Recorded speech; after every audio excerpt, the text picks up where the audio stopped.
All right, well, Jonna, I'm gonna have to put a hamper in every room in my house so my kids can put their clothes in a hamper. Well, we've heard some illuminating talks today, but it's gonna get really exciting because we're gonna talk about constipation and Parkinson's disease, so hold on to your hats here. I'm gonna jump right in because it's actually a lot to cover in 20 minutes, but this slide here, you can see kind of an overview of all of the gastrointestinal symptoms we can see in Parkinson's disease.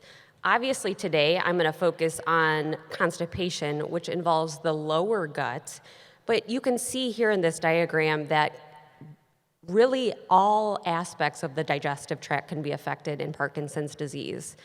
But again, today we're gonna specifically talk about constipation. So what is constipation? By definition, it's a condition in which you may have fewer than 3 bowel movements a week.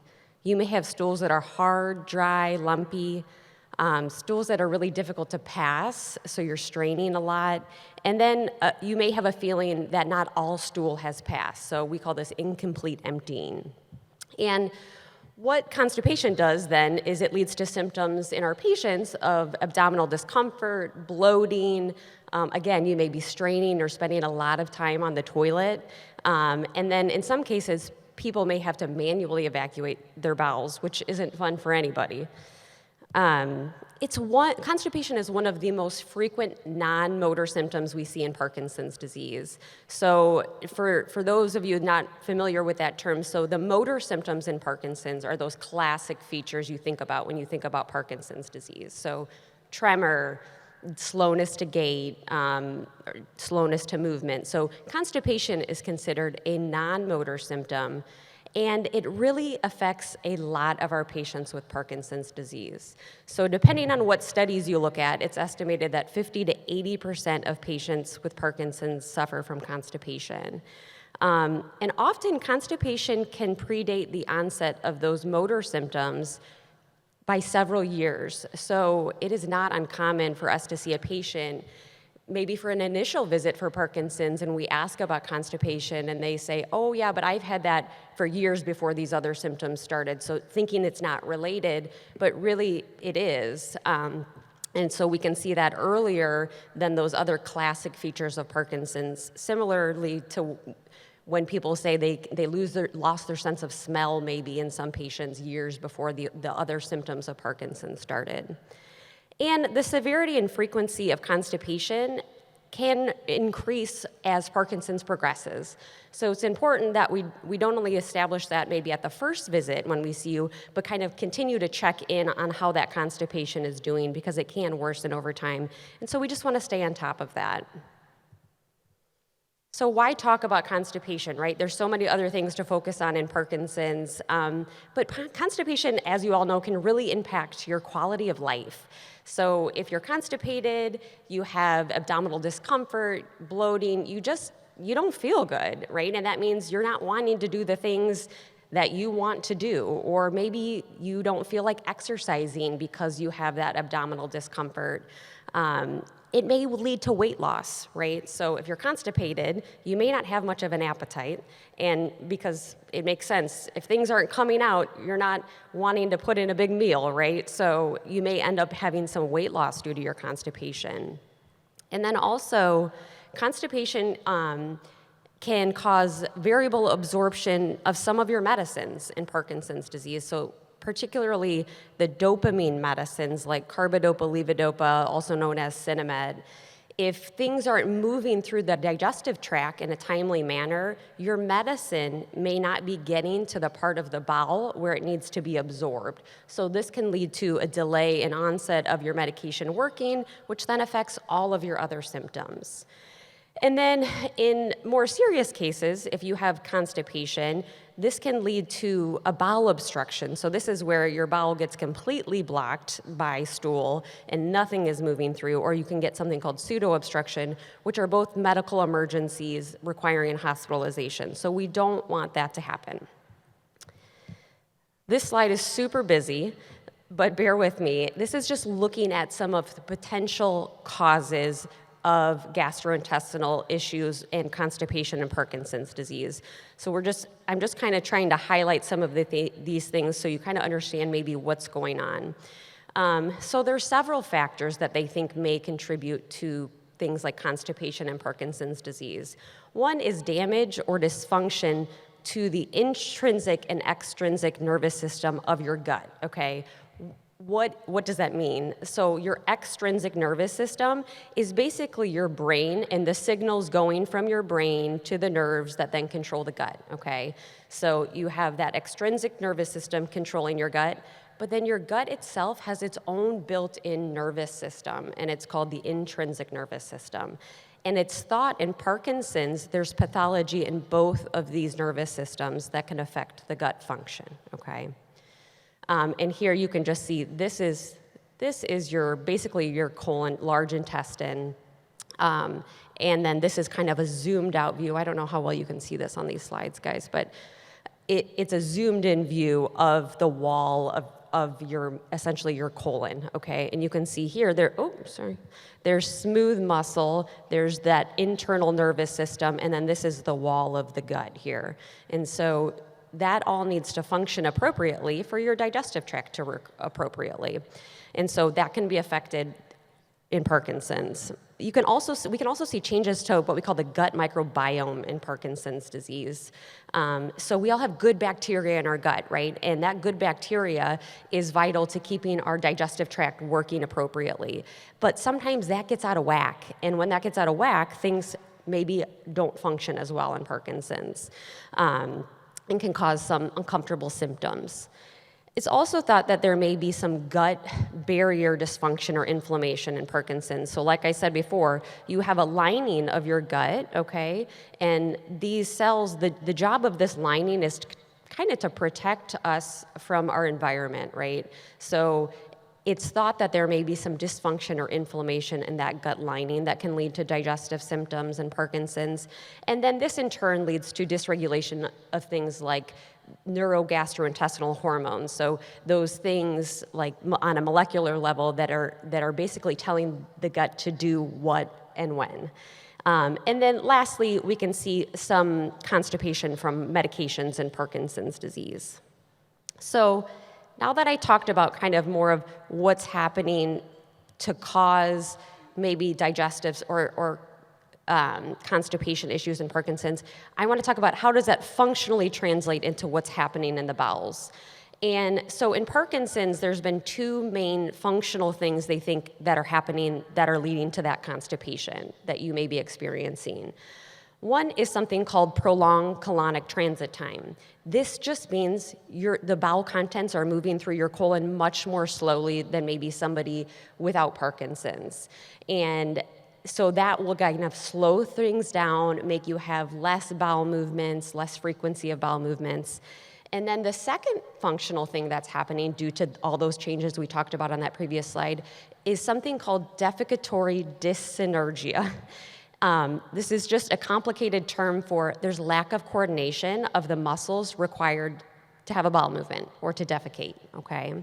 And a lot of patients will have a combination of these two things. So it has been found that prolonged colonic transit time, kind of that slow, that kind of sleepy gut, right, where things aren't moving through as much, where you're getting constipated, can often lead to defecatory dyssynergia, where those muscles that are helping the bowel, helping your stools be expelled, aren't working appropriately.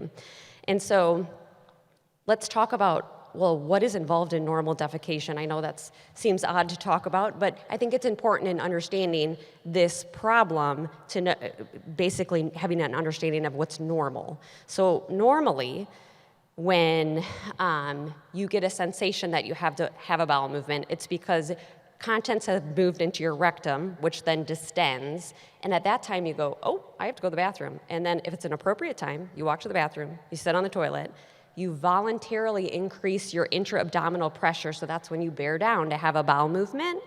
And at that time, a muscle called your puborectalis muscle, which is kind of part of a pelvic floor muscle, should relax, okay? And I'll show this in a slide next.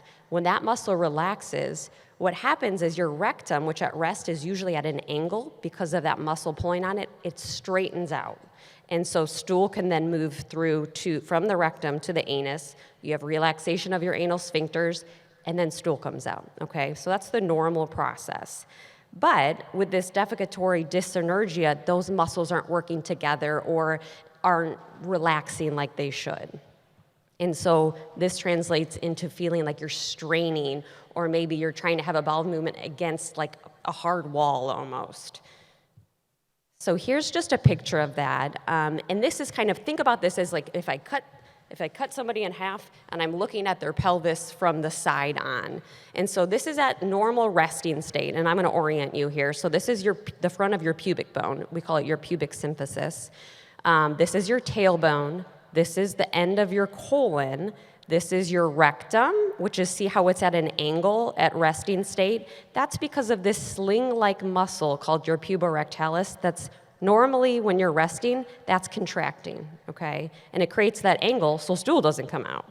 And then below that is basically the anus and the anal sphincters.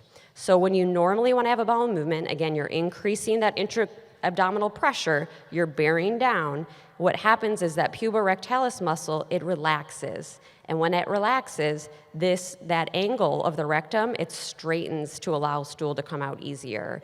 But in dyssynergic defecation, what we see is that muscle, that sling muscle, is just pulling tight still. And so you still have this sharper angle, so then you're straining against that muscle being basically spasming. And then that may give a sensation of straining, or that maybe some stool comes out, but you're not fully evacuating your bowels, okay? So now that I've talked about what can cause constipation and Parkinson's, before I move on to what can we do about it, right, which is really, I'm sure, what you all want to hear, I just want to raise some red flags, okay? So it's always important in Parkinson's, we don't want to get in the habit always of blaming everything on Parkinson's disease, because then we miss things. And so if you have things like blood in your stool, or a low blood count with blood in your stool, so that would indicate that there's some bleeding happening, or if you have a strong family history of colon cancer, and in conjunction with these things, you're having bowel changes, right, that are new for you, it's always important to talk to your primary doctor and maybe see a GI specialist if those changes are happening. So again, constipation, so common in Parkinson's, but if you have some of these red flags, absolutely important to talk to your other physicians and continue to do regular screening things like colonoscopies that can catch things like colon cancer early, and to not always blame everything on Parkinson's. So just a side note, had to put that in there. So what do we do about constipation, right? So I think about it in kind of a 3-tier approach. The first being kind of conservative measures, the second, like non-pharmacologic measures, the second being over-the-counter medicines, and the third being kind of prescription medicines. So for those kind of conservative measures, the first thing we talk about is diet adjustment, right? You hear this all the time, I'm sure. More fiber, eat more fiber. Well, that's true. You want to make sure you're getting plenty of fiber in your diet. Soluble fiber I put here particularly because that's the type of fiber that makes your stools more gelatinous so they can move through easier. And then insoluble fiber is good too. That helps stimulate the bowels, but you just have to be a little bit careful if you're only eating a ton of insoluble fiber, especially if you're not drinking enough water, because that's the bulking fiber that's going to make your stools bigger and harder to pass through, especially if it's dry and you're not drinking fluids. So that brings me to my next point, which is increase your fluid intake. So important for a lot of the things that we see in Parkinson's, like blood pressure fluctuations, but it's the same with constipation. You want to make sure you're staying hydrated. And then you want to increase your physical activity. Like I said earlier, if you're constipated and bloated and not feeling well, the last thing you want to do is exercise, but it really does help stimulate the gut to move. So taking a walk every morning to get those bowels kind of moving is important. And then lastly, I put here something called a squatty potty. Has anybody heard of a squatty potty? Okay, so you'll see here I don't know if you can see the slide, but this is a woman sitting on the toilet with the squatty potty, and it's a stool that basically hugs tight to the base of your toilet. And what it does is it takes you from a seated position when you're having a bowel movement to elevating your legs so you're squatting, okay? Well, why does that matter? So back to that problem I talked about with where that muscle is tight and you're straining against kind of a flexed rectum. By squatting, oh shoot, what did I do?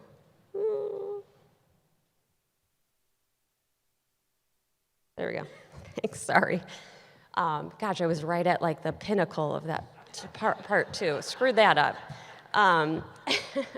No, but when you're sitting, that muscle may still be pulling tight, but when you squat, it helps artificially kind of move the pelvis to give that muscle a little bit more slack so that your rectum straightens out and stool can move through easier. So Squatty Potty, you can get it online for like $20, or you can use a nice decorative stool if you want something, in your bathroom that doesn't look like a plastic step stool. Moving on, so you've tried those conservative measures and they're not helping. What do you do? So my next thing I usually recommend are medications or supplements. The first group there you'll see are over-the-counter medicines. So these are medicines you can get at your local drugstore, Kroger, Walmart, etc. And there's a whole long list of them there. I use all of these in all different patients. It's really a trial and error thing. One of my first things I usually recommend is Miralax. It's that powder that you mix in fluid. But I will say that I have plenty of patients that take stool softeners and they like that, or they may take a magnesium supplement and Miralax, or they may take a probiotic. So there's been some studies that have shown that probiotics can be helpful in constipation and Parkinson's. So it's really trying those and seeing what works for you in conjunction with your physician. And then I usually in that category save the stimulant laxatives kind of for like last. Just because it can cause some cramping, and there's some theoretical risk of it being more habit-forming, like your gut needs it all the time if you're taking it all the time. So again, I absolutely have patients on stimulant laxatives, but I usually reserve those if these other things aren't working. And then if you've tried all those things and you're still having problems, your doctor may prescribe a medicine for constipation. So you can see a list of them there. So linaclotide, lubipristone, prucalopride, these are all medicines that basically are meant to wake up kind of a sleepy gut, if you will. And then lactulose is another kind of osmotic laxative that's a prescription. So we may prescribe those, and again, you may be on a prescription medicine plus these over-the-counter medicines. And then lastly, kind of a fourth line kind of treatment that some patients may consider, particularly if they have that problem with defecatory dyssynergia. Remember that outlet obstruction where you're straining and nothing's coming out. They may be referred to have botulinum toxin injections into that puborectalis muscle if it can't relax. And again, this is if somebody has severe problems and maybe they've seen a GI specialist where they're doing special testing to determine that they need something like this. But then also, we may consider something called biofeedback for that dyssynergic defecation. And this is where a pelvic floor physical therapist can actually help relearn how to increase your abdominal pressure while relaxing those pelvic floor muscles and anal sphincter muscles to help things move through easier. So I'm going to leave you with this slide from the popular children's book, Everybody Poops, and I put hopefully here because hopefully now you have been armed with some ways to help your constipation. But again, if you're struggling with this, be sure to bring it up to your doctor if you haven't already, and they can help you as well. That's it.